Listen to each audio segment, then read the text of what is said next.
The idea is not just to quit while you're ahead. The idea is to make your drug money work for you. And I know that sounds so funny, but wealthy people have money working for them.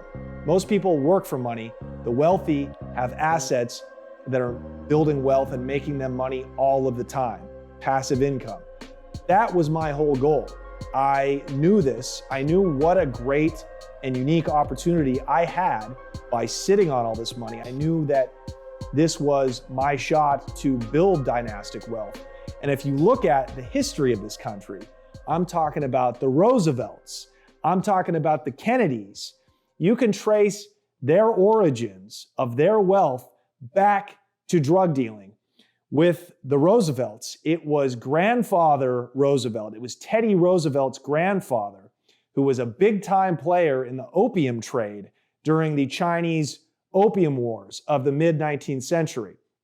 They made a lot of money, and it built a dynasty. It created a family of oligarchs that we know as the Roosevelts. The Kennedys, of course, you go back to Joe Kennedy and his mob ties and his rum running and bootlegging during the Prohibition of the 1920s, was able to build an empire that still really persists to this day. So that was my thinking with it. It was not only cleaning up the drug money and creating layers between myself and the street life, it was using that to buy businesses and real estate and equity that would create sustainable, legitimate wealth well into the future so I could have something to pass on to my kin.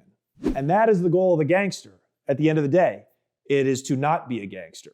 That's what most people don't understand, is that real gangsterism is not the end. It's a means to an end. And when you look at the most successful gangster families in this country, it all traces back to illegal money. I think that's a quote from a famous philosopher. Behind every great fortune is an even greater crime. I think Balzac said that or something. And even if you look at a lot of the Mexican cartels, their children are doctors and scientists and chemists and business people. And they have almost completely assimilated into legitimate society to where they're almost not even criminals anymore. Now, of course, a lot of them, like El Chapo's son, choose that gangster life, but that's ego, and that's because they grow up privileged and they think it's cool. It's not cool.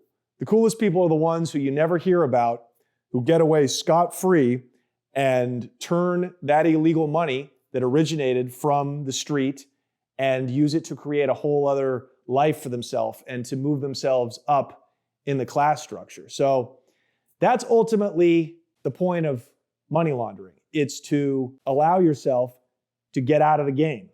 At the end of the day, money laundering is a privilege. If you are in the position to launder money, that means you have had some success in the drug game. The vast majority of drug dealers on planet Earth are doing it out of sheer desperation because they have no other choice. They're literally doing it as a way to put food on their table. And they will never ascend high enough in the business to even have enough money to launder. You know, it's like the Scarface line when Tony first meets Frank. And then you're gonna find out your biggest problem is not bringing in the stuff, but what to do with all the fucking cash. I hope I have that problem someday.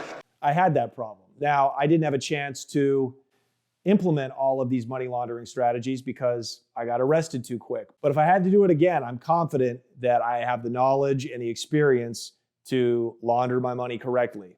And I want to be clear. If you sell drugs at the level that I was doing it, or higher, and you do that enough, you're going to be arrested. You're going to be caught. It's an inevitability.